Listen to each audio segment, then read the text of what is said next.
पता है middle class life किसे कहते हैं? आज मैं ये चीज़ प्रॉपरली फ़ील कर पा रही हूँ कि लोग क्यों जेईई, नीट के पीछे भागते रहते हैं, क्यों कोई अदर ऑप्शन को ट्राई नहीं करता, क्यों इधर इतनी भीड़ लगी पड़ी है। क्योंकि मिडिल क्लास वालों का यही है, हम या तो जेईई, नीट इसमें करके अच्छे कॉलेज में एडमिशन ले लें, नहीं तो फिर हम बस भागते रह जाएँगे, हमें खुद कुछ समझ में नहीं आएगा।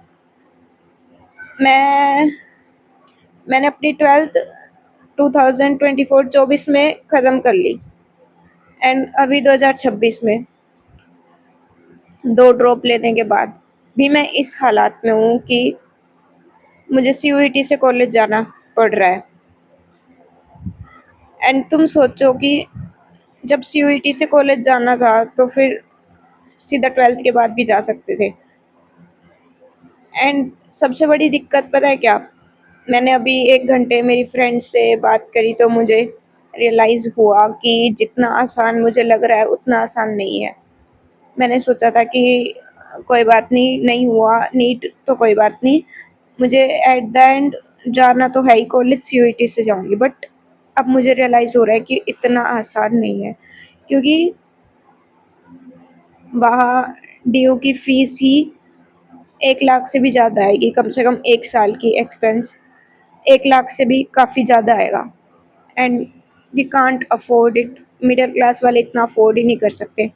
ये चीज़ मैंने कभी रियलाइज़ ही नहीं करी कि डीयू का खर्चा इतना ज़्यादा आएगा।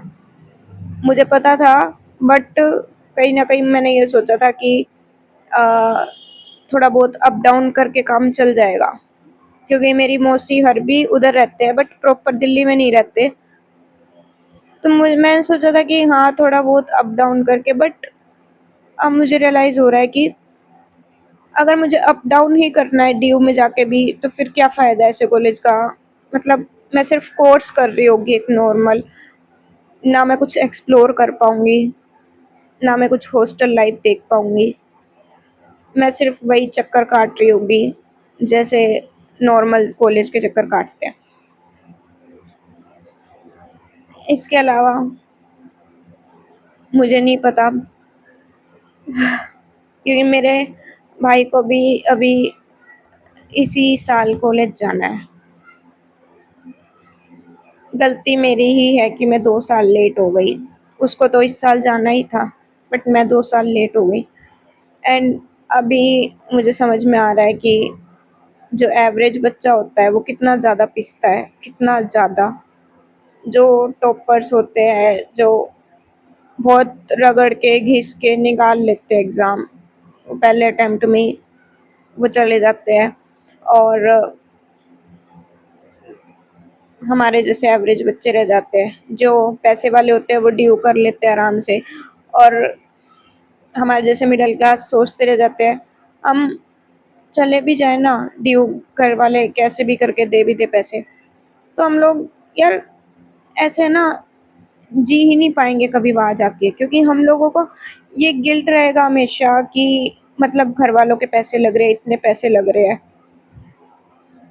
हम वो लाइफ़ कभी जी ही नहीं सकते अनटिल एंड अनलेस कि हम कुछ बहुत बड़ा करें।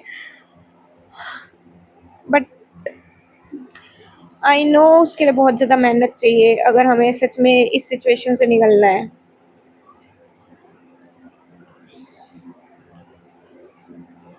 एंड अभी मेरी फ्रेंड से बात हो रही थी एंड हम दोनों ने ही रियलाइज़ किया कि हमारे पेरेंट्स कितनी जल्दी उनकी एज इतनी ज़्यादा हो जाती है। हम लोग अभी कॉलेज जाने की उम्र में हैं एंड वो लोग बूढ़े हो रहे होते हैं। हम उनके लिए कुछ भी नहीं कर पा रहे होते। हम इतना ज़्यादा हेल्पलेस फ़ील करते हैं। भी मैं मेरी एज भी इतनी हो गई कि मुझे अपने घर वालों के लिए कुछ करना चाहिए, बट मैं नहीं कर पा रही। मुझे नहीं पता कि क्या करना है आगे। मुझे नहीं पता, मुझे समझ नहीं आ रहा कि कैसे होगा।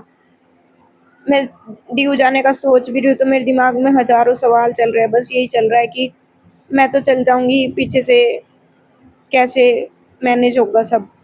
मतलब पैसे कहाँ से आएँगे इतने कि इतना मतलब हॉस्टल की फ़ीस वगैरह कैसे होगी? एंड अगर हॉस्टल ना भी हो, अगर मैं मतलब डेली अप डाउन, तो वो कैसी लाइफ़ होगी जहाँ मुझे रोज़ आना-जाना पड़ रहा है इधर-उधर, इधर-उधर, कॉलेज के लिए बार-बार चक्कर काटने पड़ रहे हैं। अब मुझे समझ नहीं आ रहा सच में, जो मैंने एम्स बीएससी नर्सिंग वाला उम, मेरे एम्स बीएससी नर्सिंग वाला एग्ज़ाम दिया था। मैं इस पॉइंट पे हूँ कि भाई मुझे सस्ता मिल जाए बस, जो मेरी रीच में हो। अगर एम्स बीएससी नर्सिंग, मेरे को घंटा फ़र्क नहीं पड़ता कि मेरे रिश्तेदारों को चाहिए कि नहीं। हाल मेरी बुआ ने कहा था कि नर्सिंग में मत जाइयो, बट अगर मुझे सस्ता पड़ रहा है तो मैं चली जाऊँगी। मुझे मुझे नहीं मतलब कि मुझे क्या करना है, मुझे बस जाना है जहाँ पर मेरे घरवालों का ज़्यादा खर्चा ना हो, मेरे घरवाले उस चीज़ को अफ़ोर्ड कर पाएँ। बट नर्सिंग का भी अभी तक कुछ वो नहीं है कि उसकी कोई काउंसलिंग अभी तक स्टार्ट नहीं हुई। पता नहीं कब होएगी, लेट ना हो, एंड नहीं पता कि उसमें भी कॉलेज मिलेगा कि नहीं मिलेगा। कट ऑफ के अंडर तो आ रही है रैंक, बट डोंट नो कि मिलेगा कि नहीं मिलेगा कॉलेज। और नीट का रिज़ल्ट भी डीयू की वो जो राउंड 1 का रिज़ल्ट है वो 16 जुलाई को आ जाएगा, एंड उस टाइम पे डिसाइड करना पड़ेगा कि कॉलेज लेना है या नहीं, फ़ीस भरनी पड़ेगी। एंड नीट का रिज़ल्ट भी आई थिंक उसके बाद ही आएगा, उससे पहले का दिखा नहीं रखा, 20 जुलाई तक का दे रखा है। एमबीबीएस नहीं मिलेगा, बट एक होप है, एक चांस है अगर बीडीएस या बीएससी नर्सिंग मिल जाता, बट वो भी तब जब रिज़ल्ट पहले आए, नहीं तो फिर डीयू चूज़ करना पड़ेगा। एंड मैं क्लूलेस हूँ, मुझे नहीं समझ में आ रहा कि मैं कैसे प्रोसीड करूँ आगे, मैं क्या करूँ? मुझे कुछ भी नहीं समझ में आ रहा। नीट का रिज़ल्ट बाद में आएगा, अगर नीट का रिज़ल्ट पहले आ जाता तो मैं बीएससी नर्सिंग कर लेती नीट में, क्योंकि बीएससी नर्सिंग मिल जाती है, कम स्कोर पर भी मिल जाती है, एंड मेरा जितना स्कोर आ रहा है मुझे मिल जाएगी, मुझे मिल सकती है बीएससी नर्सिंग और मैं कर लूँगी। बट रिज़ल्ट तो आए, रिज़ल्ट का कुछ नहीं पता अभी, और मुझे नहीं पता कि अभी क्या करना है। और मैं इतना ज़्यादा होपलेस और इतना ज़्यादा क्लूलेस फ़ील कर रही हूँ कि अपने 3 साल देने के बाद भी मैं इस पॉइंट पर हूँ, और लाइफ़ इतनी ज़्यादा हेल लग रही है अभी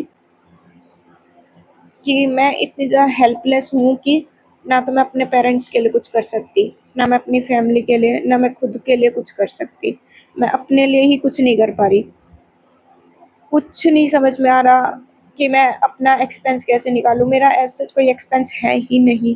घर पे तो हूँ जब तक, तो कुछ भी नहीं है मेरा खुद का, कुछ भी नहीं। मतलब बस मैं ये समझ नहीं आ रहा कि पार्ट टाइम जॉब, कौन-सी पार्ट टाइम जॉब करूँ कि मैं थोड़ा पैसा कमा पाऊँ, कुछ हेल्प कर पाऊँ अपने पेरेंट्स की, या बाहर जाके अपना एक्सपेंस थोड़ा बहुत खुद से निकाल लूँ, कुछ भी नहीं समझ में आ रहा। कंटेंट क्रिएशन मैं कर रही हूँ, थोड़ा बहुत कोशिश कर रही हूँ उसमें भी करने की, बट ये भी बहुत टाइम माँगता है, एंड एकदम से मुझसे कुछ भी नहीं हो रहा और मुझे नहीं समझ में आ रहा कि मैं क्या करूँ ऐसा?